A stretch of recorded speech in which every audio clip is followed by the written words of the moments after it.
sorry mungkin itu salib kamu.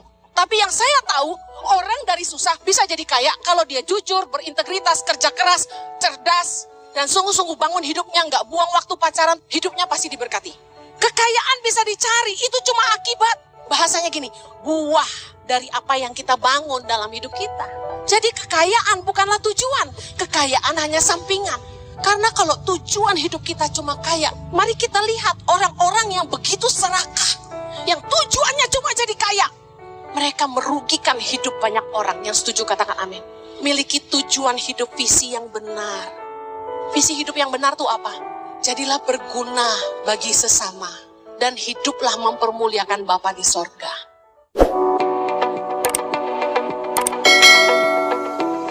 Shalom. Pagi hari ini saya akan khotbah tentang visi dari Tuhan. Hidup tanpa visi seperti jalan tanpa tujuan. Ibarat kita mengendarai mobil dan tidak tahu kita harus kemana.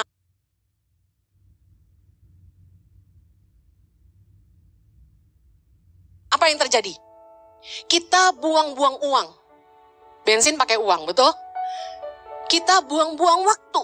Menurut saya, antara uang dan waktu lebih berharga. Karena uang bisa dicari, waktu nggak bisa kembali. Uang bisa dicari, waktu nggak bisa kembali. Yang setuju katakan amin. Lalu kita buang umur, uang, tenaga. Udah capek, nggak kemana-mana. Jalan di tempat aja. Hidup ini harus punya visi. Mungkin bahasa sehari-harinya tujuan hidup. Kebanyakan orang tujuan hidupnya cuma satu. Apa itu? Anda pasti lebih cerdas dari saya. Tujuan hidup kebanyakan orang apa? Oh, come on. Jemaat ICI, kebanyakan tujuan hidup orang apa? Jadi kaya. Saya suka ibu jujur banget. Kita kan dari anak-anak kecil kita bilang apa sama mereka? Sekolah yang pintar. Supaya jadi orang kaya. Saya khotbah ngajarin jemaat. Saya kasih tahu, di kehidupan nyata, saya ngajarin anak saya gini. Supaya mendrive mereka punya semangat sekolah, saya bilang gini. Kalau kamu tidak sekolah sungguh-sungguh, kamu akan jadi seperti orang-orang itu. Saya nunjuk orang-orang yang kerjanya susah ya, sampai harus berpeluh, kotor-kotor. Saya bilang, tapi kalau kamu sekolah sungguh-sungguh dan kerja sungguh-sungguh, kamu akan jadi orang yang bayar mereka. Jadi jujur, dalam hidup kita, uang yang mendrive kita. Jangankan kita, anak-anak juga. Coba dikasih angpau, senang gak mereka? Sinian koi lawang selui, angpau nalai. Udah langsung angpau nalai, gak kelar ngomongnya. Semua orang maunya uang. Dan tujuan hidup kebanyakan orang adalah menjadi kaya. Padahal tahukah, Tuhan kasih hikmat buat saya. Berkat itu akibat, katakan berkat itu akibat. Kekayaan, harta adalah buah dari apa yang kita bangun dalam hidup kita. Ya, dalam Galatia 6 ayat 7 dikatakan bahwa apa yang ditabur orang itu juga yang dituainya. Katakan amin. Kalau dari muda Anda kerja sungguh-sungguh, Anda rajin, Anda berintegritas, Anda bisa dipercaya. Dari susah Anda bisa kaya. Katakan amin. Ada orang komentar di Instagram saya, Bu Heni dari dulu saya kerja keras, saya jujur, tapi saya nggak kaya-kaya. Sorry, mungkin itu salib kamu.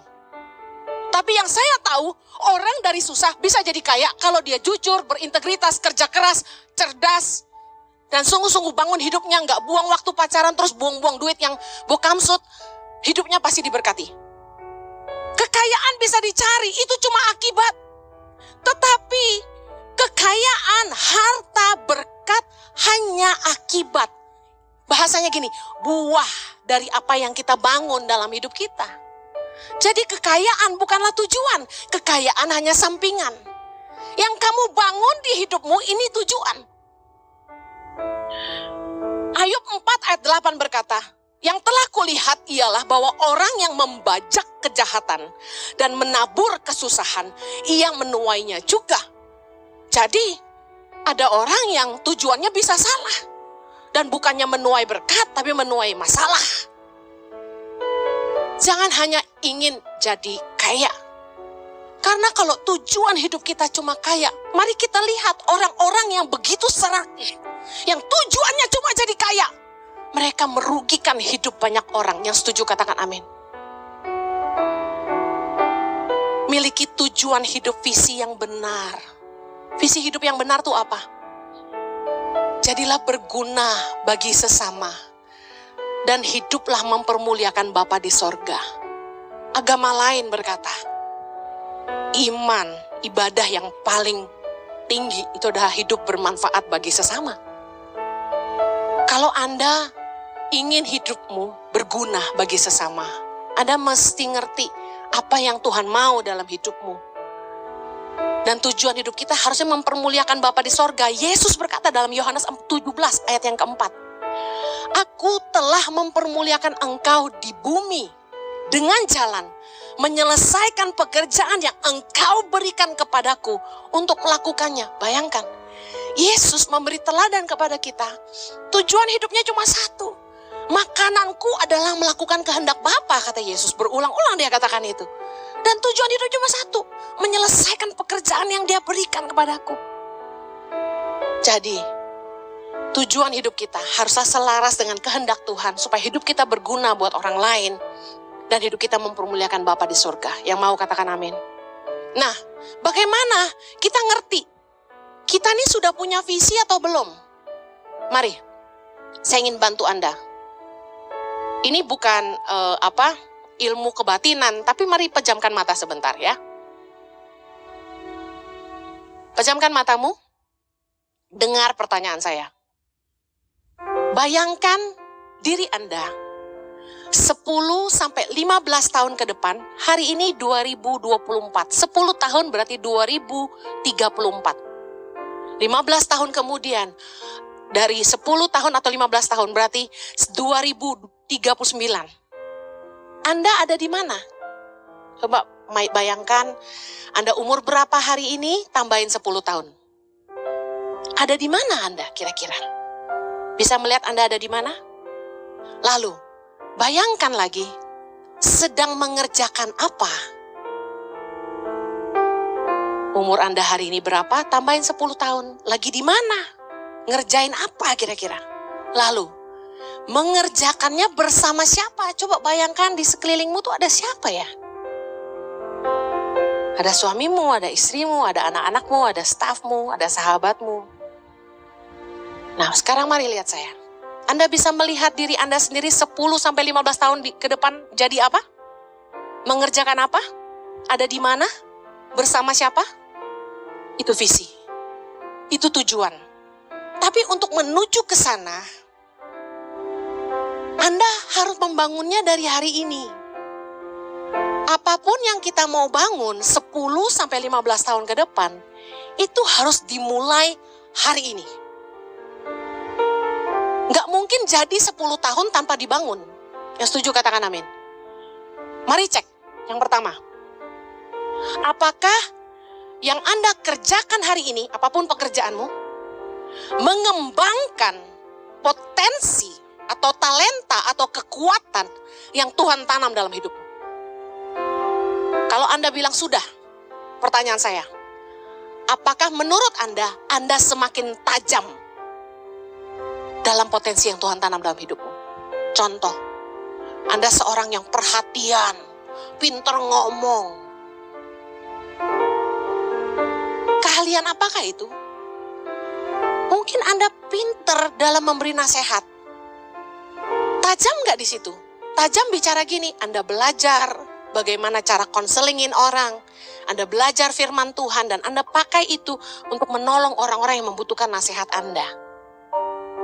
Karena hati-hati jangan sampai kita memberi nasihat yang keluar dari firman Tuhan.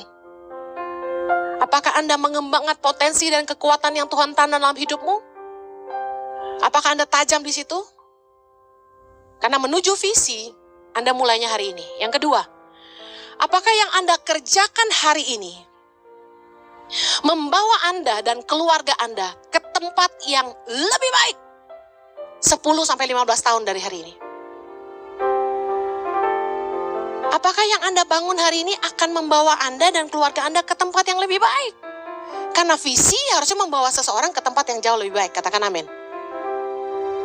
Kalau hari ini yang Anda kerjakan tidak bangun apa-apa, boro-boro membawa keluarga ke tempat yang lebih baik, yang ada keluarga malah susah, berarti Anda belum punya visi.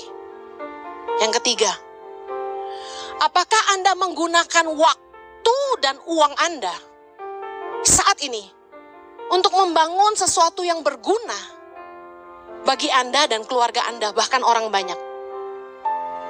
Kalau uangmu cuma Anda pakai buat shopping online, jalan-jalan, Anda tidak bangun apa-apa. Itu cuma hiburan, bukan sesuatu yang kita bangun buat masa depan. Yang kita bangun untuk masa depan kita itu bicara soal investasi. Tapi kalau liburan itu adalah kita menjaga hubungan harmonis dalam keluarga kita. Kita butuh nggak liburan, tapi itu bukan visi gitu kan. Anda pakai waktu dan uang Anda untuk bangun apa? Karena banyak orang yang bukannya bangun sesuatu tapi bangun gunung utang. Yang keempat, bayangkan waktu Anda menjadi tua, coba merem lagi, bayangin udah tua rentak, rambut putih, peot, keriput, udah gak bisa apa-apa. Kira-kira Anda masih mengerjakan apa? Anda mau membayangkan Anda mau kemana tuh Anda harus kebayangin Anda tua nanti masih mau mengerjakan apa? Mau mati mengerjakan apa? Ekstrimnya. Yang terakhir, lihatlah orang-orang yang bersama Anda hari ini. Kira-kira siapa yang menurut Anda masih akan ada bersama Anda di hari tua nanti? Karena jangan salah, kadang-kadang kita memilih orang yang salah. Orang-orang yang ada cuma waktu kita sehat. Udah kita ajarin dia sampai pinter. Begitu kita tua, dia bukannya ngelanjutin apa yang kita bangun, dia pergi ninggalin kita.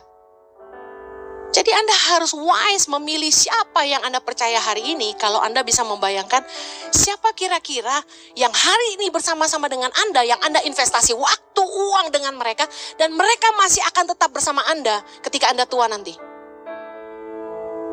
Nah, setelah Anda mendengar ini, mari dengar firman Tuhan. Gimana sih kita ngerti visi kita itu dari Tuhan? Nggak ada cara lain, ada dua yang saya temukan. Yang pertama, bertanya kepada Tuhan. Bu Heni, Tuhan gak bisa ngomong. Mari baca Yeremia 29 ayat 11 sampai 14b.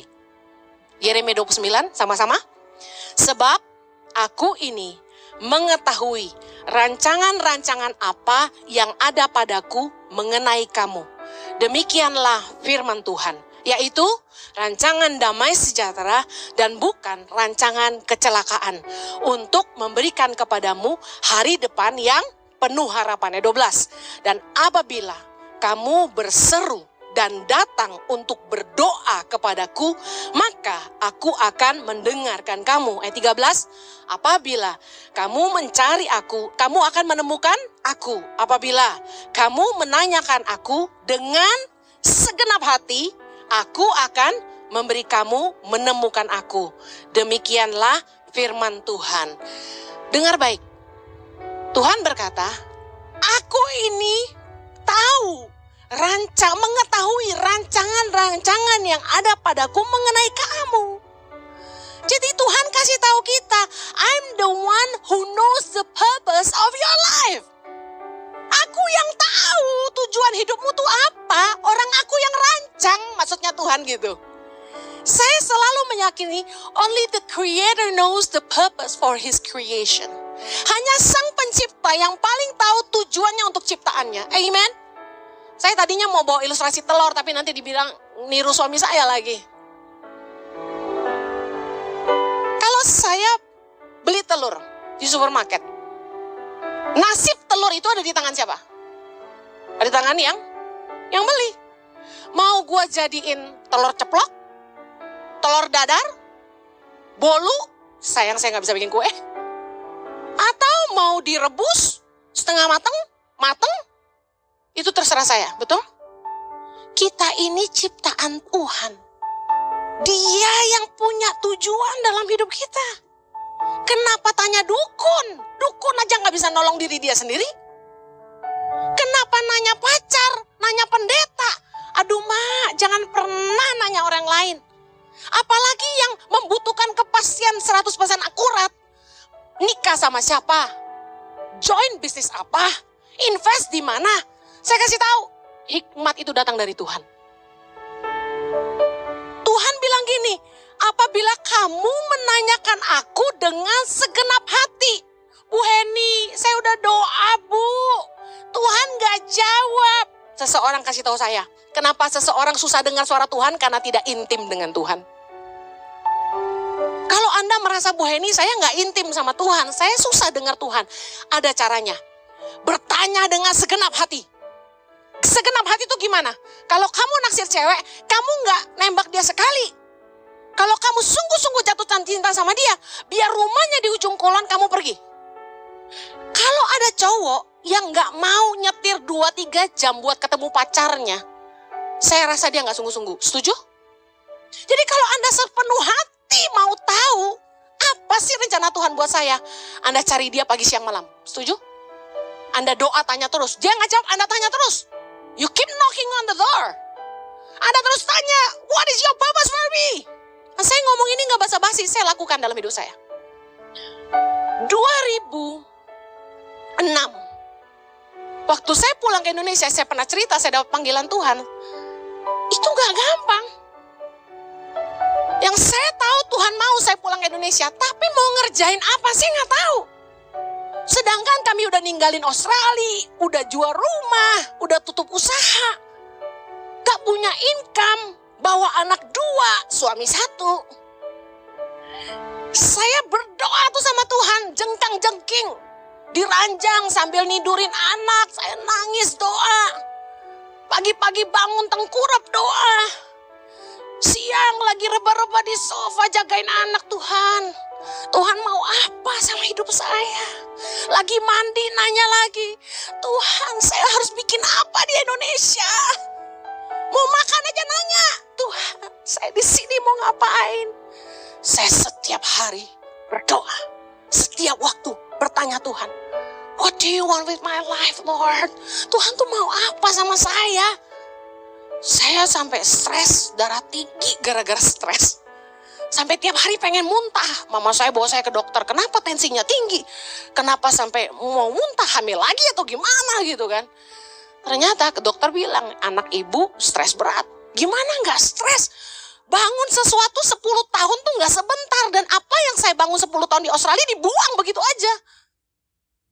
Di saat semua udah settle, ibarat semua anak muda mau seperti saya dan Jojo, udah dapet, ditinggal. Orang tua saya merasa saya gak masuk akal, tapi saya tahu Tuhan punya rencana buat saya. Jadi saya terus berdoa. Sampai satu kali di kamar mandi, Tuhan jawab. Wow, Heni, apa yang paling dibutuhkan orang miskin? Saya jawab, makanan atau uang Tuhan. Tuhan bilang bukan. Yang paling dibutuhkan orang miskin adalah keluar dari kemiskinan. Dan kamu harus bantu mereka keluar dari kemiskinan. Saya langsung duduk, saya bilang, Tuhan, bagaimana saya menolong mereka keluar dari kemiskinan? Tuhan bilang gini, kasih mereka keterampilan.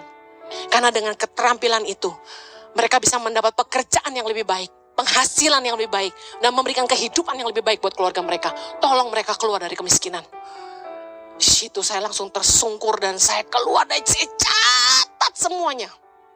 Saya bilang, Tuhan, orang miskin di Indonesia ini banyak. Saya harus mulai dari mana? Duitnya siapa? Kami bukan konglomerat. Tuhan bilang gini, I will make churches to help you. I will send people to help you. You have to build network, you have to build partnership, and you have to be accountable. Saya masih ingat sampai hari ini. Exact word. Every sentence. Saya ingat sampai hari ini. Kenapa? Karena itu visi dari Tuhan. Tertanam di hati saya. Sejak hari itu, saya punya iman. Bahwa saya tidak boleh mengandalkan manusia. Saya harus mengandalkan Tuhan dalam hidup saya. And look at me now. 2024. Bukankah Tuhan kita setia, memegang janjinya, dan mengerjakan apa yang dia kehendaki dalam hidup kita. Katakan amin. Bagaimana saya dapat itu? Saya share apa adanya. Saya doa pagi, siang, malam. Setiap punya kesempatan, saya ngerongrong Tuhan dengan satu pertanyaan. What do you wanna do with my life? What do you want me to do? Mendengar Tuhan membuat orang tuh jadi tajam.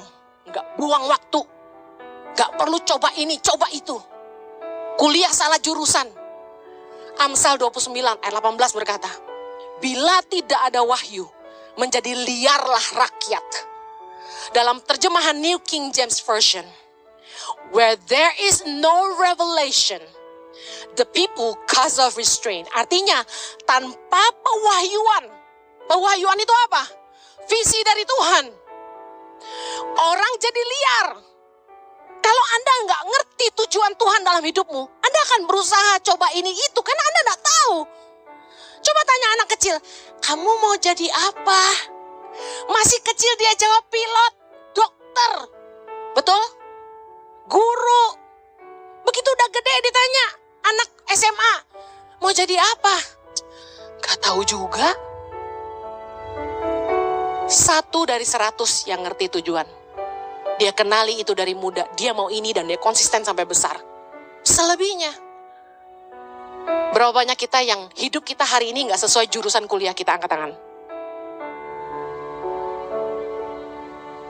Serius, karena apa? Kita gak dapat wahyu dari Tuhan. Sama saya juga. Kuliah apaan gue? Kalau saya menghidupi kuliah saya jadi Henny Simorangkir hari ini. Kayak Marlon Bolong. Saya tidak menghidupi apa yang saya kuliahin.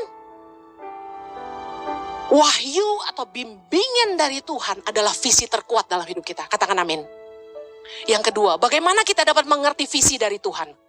Kenali jalan yang Tuhan buka, yang Tuhan sertai, yang Tuhan berkati. Saya bicara tentang di awal tahun, bahwa kita harus menghidupi kehendak Allah. Menghidupi kerajaan Allah. Bicara apa? God is the king of our life. Apa yang jadi kehendaknya dalam hidup kita. Dalam firman Tuhan, Yesus mengupas tentang perumpamaan kerajaan Allah. Ini menarik. Visi yang dari Tuhan, pasti disertai Tuhan. Visi yang dari Tuhan pasti disertai Tuhan. Katakan amin. Kalau disertai Tuhan, tanda yang pertama ada penyediaan Tuhan. Katakan penyediaan Tuhan. When there is vision, there will be provision. Ingat ketika Abraham diminta mempersembahkan Ishak anaknya di Bukit Moria? Abraham menamai tempat itu Tuhan menyediakan dalam Kejadian 22:14. Kalau Tuhan memanggil kita mengerjakan sesuatu, dia pasti menyediakan. Dia nggak mungkin membuat kita harus mengorbankan diri sampai sengsara, sampai anak istri nggak bisa makan, sampai kita harus ngutang bank, nggak gitu. Tuhan yang saya kenal, kalau dia panggil, dia sediakan. Kita nggak perlu jadi pahlawan, dia jadi pahlawan kita. Nah, bukti penyediaan Tuhan tuh apa? Yang pertama, benihnya sudah disediakan Tuhan. Tunjuk dadamu sendiri, benihnya sudah disediakan Tuhan. Benih itu apa?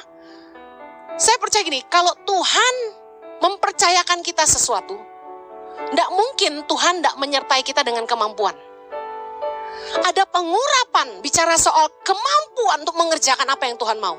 Perumpamaan tentang benih, Markus 4:26. Lalu kata Yesus, beginilah hal kerajaan Allah itu, seumpama orang yang menaburkan benih di tanah, lalu pada malam hari ia tidur dan pada siang hari ia bangun dan benih itu mengeluarkan tunas, tunas itu makin tinggi, bagaimana terjadinya tidak diketahui orang itu. Ayat 28, bumi dengan sendirinya mengeluarkan buah, mula-mula tangkainya, lalu bulirnya, kemudian butir-butir yang penuh isinya dalam bulir itu. Apabila buah itu sudah masak, orang itu segera menyabit, sebab musim menuai sudah tiba.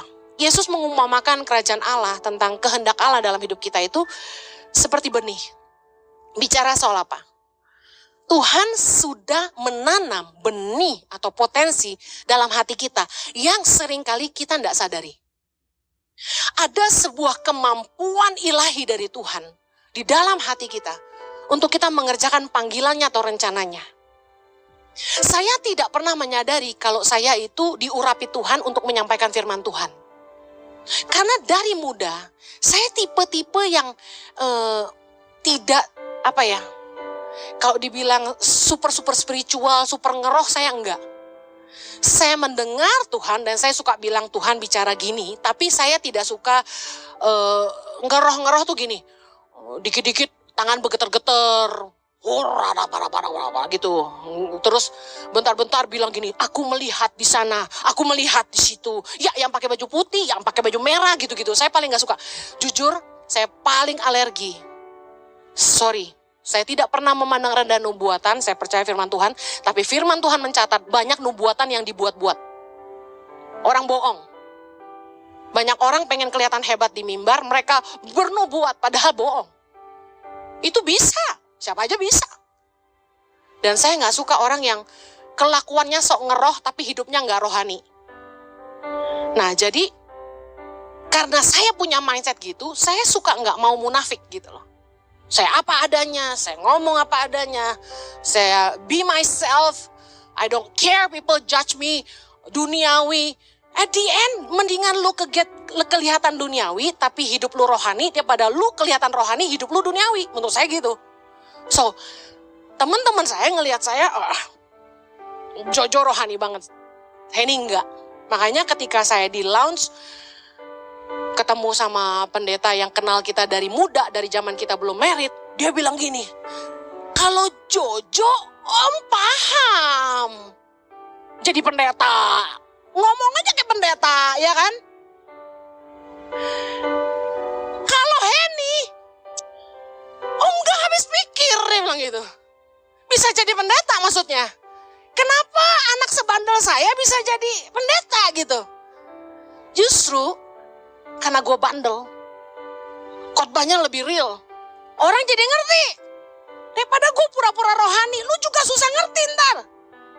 Hidup dalam kekudusan. Kumaha caranya? Ya gitu lah. Keluaran 36 ayat kedua. Kita lihat bagaimana Tuhan menaruh keahlian. Lalu Musa memanggil Bezaleel dan Aholiab dan setiap orang yang ahli. Yang dalam hatinya telah ditanam Tuhan keahlian.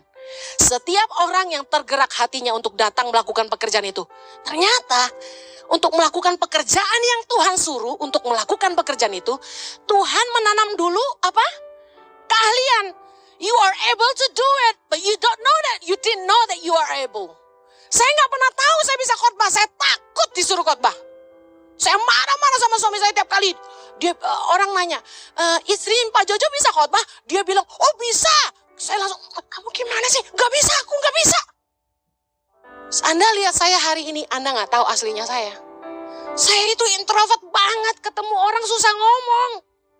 Anda kalau ketemu saya di jalan, saya pasti kelihatan lebih sombong, karena aslinya gitu. Gak bisa ngomong. Saya malah takut disamper-samperin orang. Ini! Saya langsung, jangan gitu ya kalau ketemu saya, biasa aja. Jadi, saya percaya kalau Tuhan suruh, dia mampukan. Kalau Tuhan mampukan, apa yang kita kerjakan itu nggak pernah kita pelajari, tapi kita bisa. Kayak Anda yang dagang, mungkin nggak sekolah bisnis. Anakmu yang kuliah S2, jurusan manajemen, mungkin kalah teorinya sama Anda yang memang sudah ditanam Tuhan keahlian. Teman-teman saya sekolah S2 tentang dunia sosial, datang ke Jakarta. Lihat bagaimana tangan pengharapan berjalan, mereka bingung.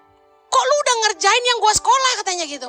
Saya bilang, learning by doing is the best. Haleluya, amen. Nah, bukti penyediaan Tuhan yang lain. Ada orang-orang yang digerakkan hatinya oleh Tuhan untuk ambil bagian. Keluaran 35 ayat 21. Sesudah itu datanglah setiap orang yang tergerak hatinya, setiap orang yang terdorong jiwanya, membawa persembahan khusus kepada Tuhan untuk pekerjaan melengkapi kemah pertemuan dan untuk segala ibadah di dalamnya dan untuk pakaian kudus itu. Lompat ke ayat 29. Semua laki-laki dan perempuan yang terdorong hatinya, perhatikan, akan membawa sesuatu untuk segala pekerjaan yang diperintahkan Tuhan. Yang diperintahkan siapa? Tuhan. Dengan perantaran Musa untuk dilakukan. Dan saya yakini kalau itu dari Tuhan, penyediaan datang. Kalau orang tanya, tangan pengharapan bisa kasih makan 7.500 anak-anak, gaji 200 guru, duitnya dari mana? Jangan tanya gua gak tahu. Tuhan yang kirim. Benar, saya gak bohong. Gak boleh bilang sumpah kan? Saya yakin kalau itu visi dari Tuhan. Saya gak perlu ngutang bank. Saya gak perlu jual diri. Saya percaya Tuhan sediakan. Tapi kalau Anda bilang, enggak, ini nih visi dari Tuhan, tapi keluargamu sampai susah makan, istrimu sampai harus ditinggal, anakmu dikorbankan, itu bukan visi dari Tuhan. Keluarga saya sejahtera sepanjang kita melayani Tuhan. Tuhan memelihara keluarga saya. Kami tidak pernah susah. Kami hidup sederhana, yes. Tapi Tuhan menyediakan semua yang kami butuhkan. Yang terakhir, visi yang dari Tuhan, apapun yang dipercayakan Tuhan semakin berkembang. Perumpamaan kerajaan Allah lagi tentang ragi. Matius 13 ayat 33. Yesus bicara gini, hal kerajaan sorga itu seumpama ragi yang diambil seorang perempuan, diadukkan ke dalam tepung terigu 3 sukat sampai khamir seluruhnya. Kita kalau pakai ragi dikit atau banyak? Sedikit, seperti garam. Kalau kita menjalankan visi dari Tuhan, meskipun visinya besar, mulailah dari yang kecil. Dari apa yang ada di tanganmu, setialah dengan itu. Kenapa? Firman Tuhan berkata, Yesus bilang dalam Lukas 16 ayat 10, barang siapa setia dalam perkara kecil akan dipercayakan perkara besar. Nah, ketika kita setia mengerjakannya dari kecil, yang terjadi adalah begini. Kemurnian hati kita diuji. Kesetiaan kita diuji. Ya kan? Orang biasanya kan maunya yang besar-besar. Kalau yang gak kelihatan gak mau. Saya memulainya dari tidak diketahui siapapun. Keluar dari duit sendiri. Mulai dari 5 anak. Kemudian, kemampuan kita diasah. Memanage sesuatu yang besar, itu butuh skill dari yang kecil. Makin lama skill kita makin berkembang. Makanya kalau ngerjain visi, jangan pernah modalin anakmu langsung gede, pasti habis. Satu anak muda bilang, saya pengen buka kafe Ciheni. Orang tua saya mau modalin. Terus saya tanya, kamu pernah kerja di kafe? Dia bilang belum. Kamu suka kopi? Ya gitu aja. Kamu ngerti kopi? Enggak juga. Berhenti. Orang tua kamu kaya, kamu harus mulai dari bawah. Sana kerja di kafe. Cari kafe yang paling rame. Yang kopinya paling bagus. Belajarlah dari akademi kopi. Ngerti kopi itu apa? Rasanya apa? Dari mana? Berapa derajat manasin airnya? Beli barang tuh dari mana? Cup itu belinya dari mana? Paling susah cari supplier. Konsistensi rasa. Kamu belajar dulu deh. Bersihin toilet, bersihin meja customer service dari back to front. Supaya kamu tahu mengelola usaha itu dari bawah ke atas seperti apa. One day when you own the business, staffmu gak bisa bohongin kamu karena kamu menguasai semua area. Amen? Saya merintis Tangan Pengharapan dari nol. Saya kerjakan semuanya sendiri dari bawah.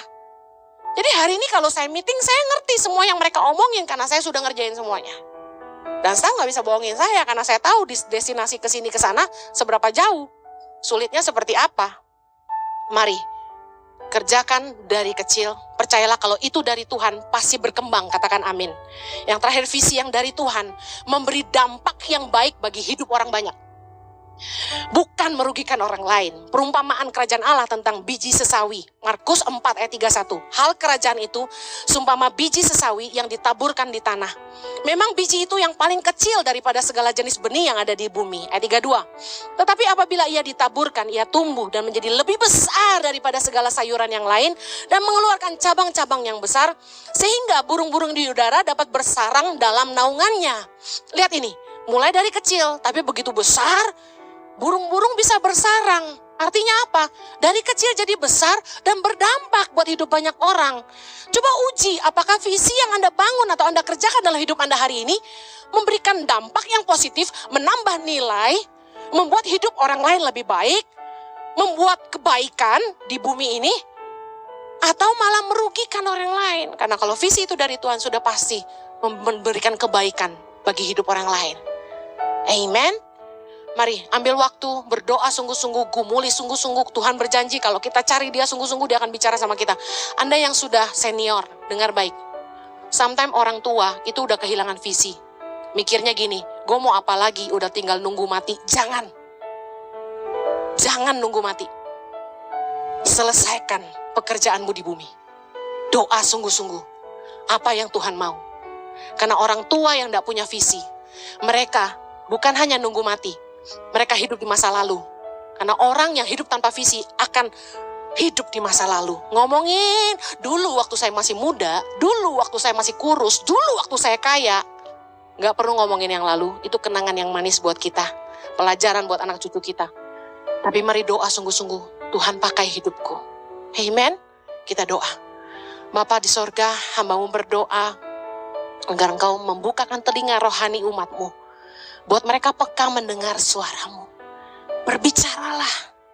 Engkau tahu rancangan-rancangan yang ada padamu mengenai kami. Sampaikanlah Tuhan. Kami ingin hidup kami menggenapi rencana-Mu. Berdoa agar Tuhan buka jalan supaya kami juga boleh mengenali jalan-jalan yang Tuhan buka, yang Tuhan sertai, yang Tuhan berkati. Saya percaya kami akan melihat penyediaan Tuhan. Kami akan lihat apa yang kami kerjakan berkembang. Kami akan lihat bahwa apa yang kami kerjakan berdampak. Jadi berkat bagi banyak orang. Demi nama Yesus.